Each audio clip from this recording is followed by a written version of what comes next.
سر دوسرا کویسچن ہے کہ سر آپ نے اسٹارٹ میں کہا کہ ہمیں سائنس میں مطلب اس طرح سے نہیں آنا چاہیے جس طرح باقی دنیا آ رہی ہے، لیکن سر اس کے علاوہ ہمارے پاس دوسرا آپشن بھی تو نہیں ہے نا. ویسٹرن فلاسفرس کو اگر ہم نہیں پڑھیں گے، آئی آر میں جو ہم جو کچھ بھی پڑھتے ہیں ویسٹرن فلاسفری پڑھتے ہیں، انگلش میں ہم ویسٹرن فلاسفرس کو ہی پڑھتے ہیں، اگر ہم یہ نہیں پڑھیں گے تو ہمارے پاس اپنے کوئی فلاسفر نہیں ہے. اور جو ہمارے پاس فلاسفرس تھے یا جو ہمارے پاس مطلب الرازی جیسے لوگ تھے جنہوں نے میتھمیٹکس میں کام کیا، جنہوں نے میڈیکل میں کام کیا، جو آج پوری دنیا ان کو فالو کر رہی ہے، ان کے ساتھ جو ہمارے مسلمانوں نے یا ہمارے جو اس ٹائپ کے اس ٹائم میں جو ہمارے کلرکس تھے یا وہ انہوں نے فتوے لگائے، تو ان کے ساتھ جو ہوا وہی تو سر ابھی بھی ہو سکتا ہے نا، پاسبلٹی تو ہے. تو ہم ویسٹرن فلاسفر کو اگر نہیں پڑھیں گے تو ہم کس کو پڑھیں گے، کیا کریں گے؟ مائی فیوریٹ پیپل جو میرے منہ پہ مجھے مس کوٹ کرتے ہیں، کیونکہ مجھے اپرچونٹی مل جاتی ہے کہ میں وہیں پہ کریکٹ کر دوں. بعد میں تو سارے کر دیتے ہیں نا.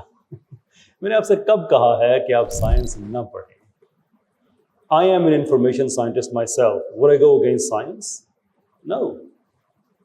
میں آپ سے یہ کہہ رہا ہوں کہ جس طرح سے جو تانا دیا جاتا ہے کہ آپ مسلمان سائنس میں آگے کیوں نہیں گئے یا پیچھے کیوں رہ گئے ہیں، ہم اس طرح سے آگے نہیں جانا چاہتے، کیونکہ اس طرح سے آگے جانے کے لیے ضروری ہے کہ ہم پھر دنیا میں لوٹ مار کریں، قتل و غارت کا بازار گرم کریں، کلونیل سیٹ اپس بنائیں، ان لوگوں کی مال و دولت لوٹ کے سارا یہاں پہ لے کے آئیں، اتنا زیادہ پیسہ ہو کہ انڈیا اپنے زمانے میں کوئی اراؤنڈ 23% کے لگ بھگ گلوبل جی ڈی پی کا یہاں پہ ہوتا تھا، کوئی 1-2% رہ گیا تھا جب یہاں سے برٹش راج واپس گیا تھا. برلن ٹریٹی کی میں نے آپ کو اگزامپل دی ہے. آپ نے افریقہ دیکھا ہے، سیدھی لائنیں افریقہ، یہ نیچرل ہو سکتا ہے؟ پرٹیکولرلی نارتھ افریقہ کو آپ دیکھیں، نقشے جو ہیں بالکل سیدھی لائنیں ہیں، کیونکہ نقشے کے اوپر انہوں نے کاٹ کے یہ تمہارا ہو گیا، یہ میرا ہو گیا. میں کہتا ہوں ہم اس طرح سے سائنس میں ترقی نہیں کرنا چاہتے کہ جس میں ہم کسی اور پہ ظلم کر کے اس کا پیسہ لوٹ کے سائنس میں ترقی کریں. دیٹ از ناٹ ٹو سے کہ ہم سائنس میں ترقی نہ کریں. We want to be able to do that. اب جو آپ نے کہا کہ اس زمانے میں تو پتہ نہیں یہ فلاسفروں کو یہ کر دیتے تھے، وہ کر دیتے تھے، میرا اس پہ کافی کام موجود ہے، پوڈ کاسٹ بھی ہیں، مونولوگس بھی ہیں. یہ ایک متھ ہے اور اس متھ کے پیچھے بڑی سائیکولوجیکل وجہ ہے، یہ بات ذہن میں رکھیں. جارج اورویل نے اس چیز کو بڑے اچھے طریقے سے ایڈریس کیا ہے. مفہوم ہے ان کی بات کا کہ the one who controls your past is the one who controls your future and the one who controls your present is the one who controls your past. یہ بات سمجھ آئی آپ نے؟ اگر سائنس میں ترقی کرنی ہے تو آپ کے پاس دو آپشنس ہیں. آئدر آپ غزالین یا کلاسیکل پوسٹ کلاسیکل ایرا کی طرف چلے جائیں کہ وہ لوگ جن میں کوئی ڈائیکوٹمی نہیں ہوتی تھی، وہ لٹرلی مسجد میں جمعہ پڑھا کے اپنی لیبارٹریز میں چلے جایا کرتے تھے. They did not see science and religion as two different things. They saw science as inquiry into nature which is created by God.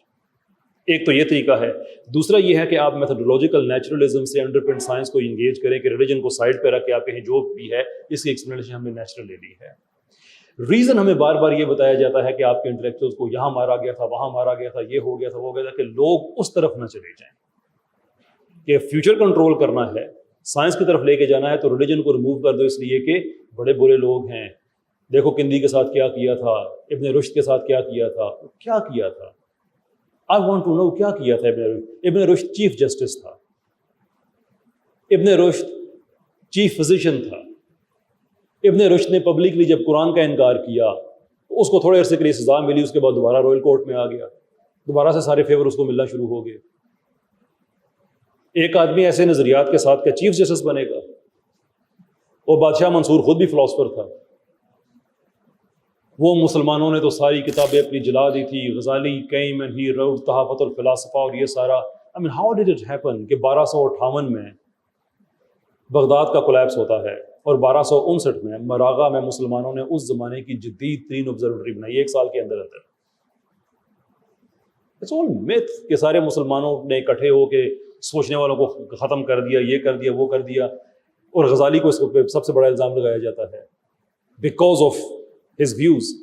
اور my question is کہ غزالی کے بعد ابن النفیس آتے ہیں جو گیلن کو غلط ثابت کرتے ہیں کہ ہمارا کارڈیو ویسکولر سسٹم کیسے کام کرتا ہے. اگر سائنس ختم ہوگی تو ابن النفیس نے کیسے کر لی تھی؟ ابن شاطر کے آئیڈیاز پہ کوپرنیکس نے دنیا کو جیو سینٹرک ماڈل سے ہیلیو سینٹرک ماڈل پہ کنورٹ کیا.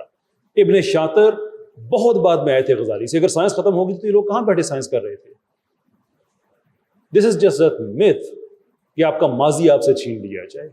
کہ کہیں آپ لوگ سائنس اور ریلیجن میں جو ڈسپیرٹی جو ان لوگوں کے نزدیک نہیں ہوتی تھی کہیں آپ کا وہ مائنڈ نہ بن جائے. باقی ویسٹ سے بالکل ہمیں سیکھنا چاہیے, سائنس سیکھنی چاہیے, فلاسفی سیکھنی چاہیے, نہیں فلاسفی نہیں سیکھنی چاہیے, سائنس سیکھنی چاہیے, فلاسفی کی جو کریٹیک ہے وہ سیکھنی چاہیے. آج بڑا مزہ آتا ہے ہمیں, لوگ کہتے ہیں نا کہ نیچے نے یہ کہا, میں کہتا ہوں یار ہوا کیا پھر.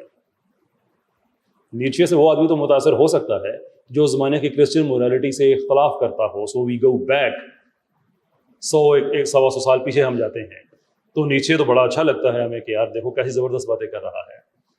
لیکن 2024 میں یہ ایکسکیوز ویلڈ نہیں ہے, کیوں ہمیں پتہ ہے کہ نیچے کے نظریات, کیونکہ ہمارے پاس بینیفٹ آف ہائنڈ سائٹ ہے کہ ہم پیچھے دیکھ سکتے ہیں, اس نے تو ویسٹرن سویلائزیشن کو تباہ کر کے رکھ دیا ہے. And if it didn't work there, there is no reason that it's going to work here. تو کرٹیک ہمیں سیکھنی چاہیے, سائنس سیکھنی چاہیے, آف کورس کیوں.